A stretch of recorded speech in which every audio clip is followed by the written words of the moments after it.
Hi everyone, James here, taking over the Meatopia Instagram feed for a bit to do Meatopia at home, I thought we'd start out at the farm, one of the farms. We work with a company called Delamere, who are one of the two big dairy producers in the UK. They produce 50% of the goat dairy in the UK, and this is one of the farms they buy their milk from. And this is near where I live in Devon. This is on the sort of Dorset, Somerset, Devon border.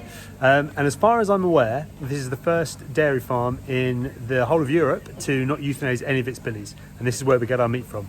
So Cabrito was set up in 2012 by me and my partner, Sue Schuyler, to combat the euthanizing of the billies, which was standard practice in the goat dairy industry. Which is just bonkers. You know, I talk about it every day, and I've talked about it every day for 8 years, and I still cannot get my head around the fact that these perfectly healthy animals, rather than being eaten, were being euthanized. I've been lucky enough to cook at Meatopia for all but one, actually. I missed the first one. And one of the things that Meatopia has done is help me raise the profile of goat meat in the UK. So I thought I'd start the video here to give you an idea of why we do what we do and what it looks like where we do what we do. And so the barn we were just in, that is sort of that's the teenagers.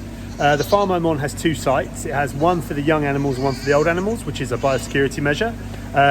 If you get disease on one of the farms, obviously you have a replacement herd, or vice versa. And this barn that we're in is the kidding barn. This is where the new goats, the little baby ones, this is where they spend the first about a month and a half of their lives. Because the economic driver of the dairy industry is milk, and that milk can be in many forms, whether it turns into butter or cheese or all those sort of dairy products that we all love. When the kids are born, they come off the mums, and they go, and the mums go back into the milking parlour to continue to produce the milk, which, as I said, is the economic driver, which means the kids, being mammals, they require milk for the first 6 weeks of their lives.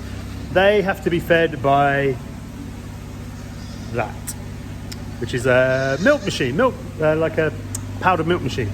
And that is the milk replacer.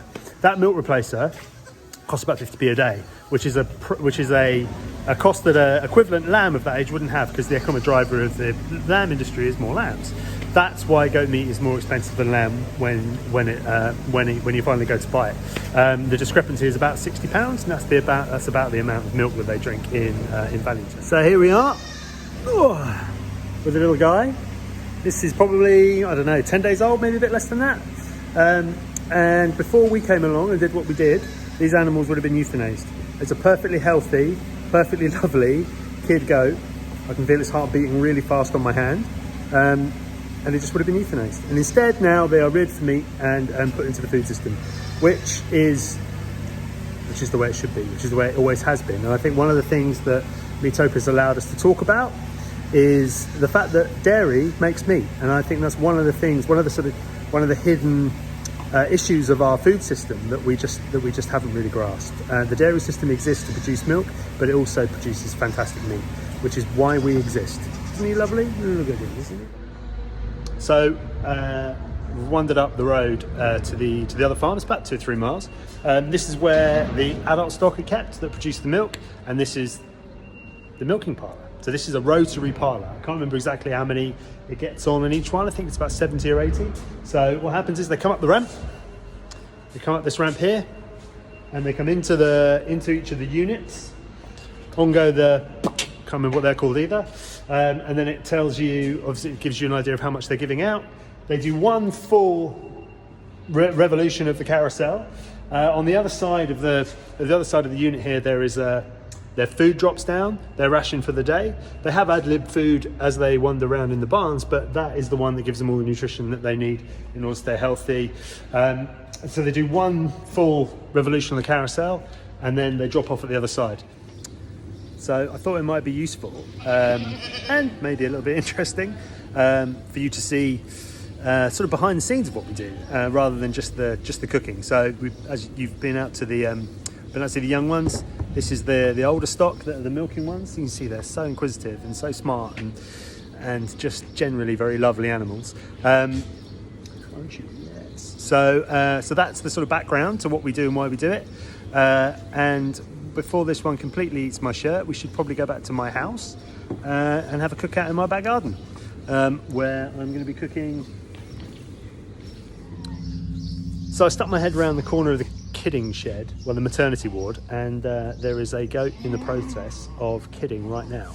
So we'll just stick around for a bit and see if we can watch it happen.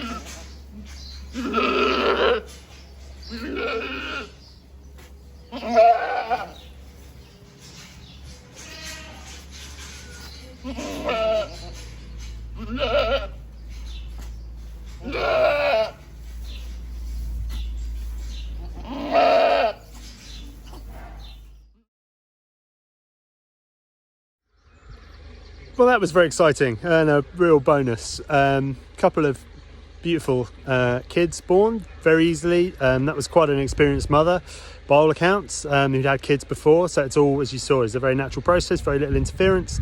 Those kids will now stay with the mum for 24 hours, make sure they get the colostrum, which is the sort of super milk that mothers produce in the first sort of 48 hours of after having kids. Gives them a lot of antibodies they need to be fit and healthy. It's so important they get that. So they'll just make sure that they actually they milk the mother and put it in a tube, and then make sure that the baby drinks it, the kid drinks it. So they're absolutely certain that that goodness gets into them. And then they'll go into the kidding pen, and the mum will go back into the milking parlour, and then 6 months later we get involved. Right, back to the house. Gonna cook some goat.